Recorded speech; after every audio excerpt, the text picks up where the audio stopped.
The more people tell you it's not possible, that it can't be done, the more you should be absolutely determined to prove them wrong. Treat the word impossible as nothing more than motivation. Relish the opportunity to be an outsider. Embrace that label. Being an outsider is fine. Embrace the label.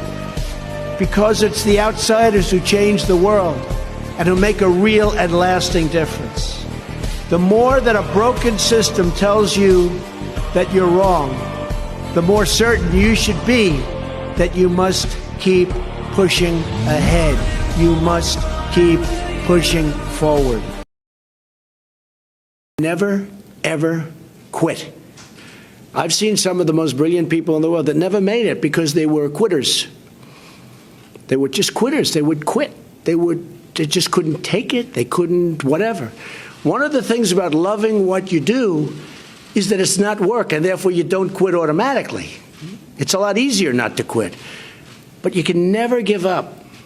You got to be able to weave and bob. You don't have to go through a concrete wall when you can go over it or around it or under it or something. You have to have flexibility. You have to always be able to change course a little bit, maybe always with that same goal, but don't quit. All I know is this: we're going to take in hundreds of billions of dollars in tariffs, and we're going to become so rich, you're not going to know where to spend all that money. I'm telling you, you just watch. Never, ever quit. Never quit. And I've seen people quitting. And if they would have held out longer, they would have been successful. I've seen it so much. I've seen some of the most brilliant people in the world that never made it because they were quitters. They were just quitters. They would quit. They just couldn't take it. They couldn't whatever. One of the things about loving what you do is that it's not work, and therefore you don't quit automatically. It's a lot easier not to quit. But you can never give up. Now, you have to also have flexibility, though.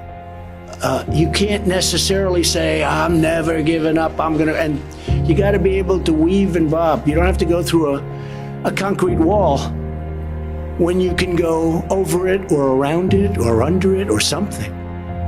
You have to have flexibility. You have to always be able to change course a little bit, maybe always with that same goal, but don't quit. In order to be successful, you have to find out what makes you excited, what makes you want to get up each morning and go to work. You have to find it. If you love what you do and dedicate yourself to your work, you will gain that momentum. And each success will create another success. The word momentum. When you do something that you love, remember this, it's not work. So as much as you can, do something that you love, work hard, and never, ever give up, and you're going to be tremendously successful. You know the best way to stop depression? Work your ass off. Work your ass off. You don't have time. You want to work so hard that you don't have time for depression. To be successful, you need energy. You have to be able to go hard and long. Now, you need a lot of other things. You need a lot of things, but you do need energy. I see people without energy, they're really smart, but they don't have the drive necessary to be successful. When people ask me about success, I've just started thinking about it over the last couple of years because I've seen a lot of it. You have to have an ability to handle pressure. People that can handle pressure can be entrepreneurs, can be successful. Now, I have some friends that are really, really smart, but they can't handle pressure. In which case, they should work for somebody, do great, and have a good life. There's nothing wrong with it. And if you can't handle pressure, you have to know that about yourself. You've got to be able to sort of say to yourself, nothing matters that much other than the real big deals.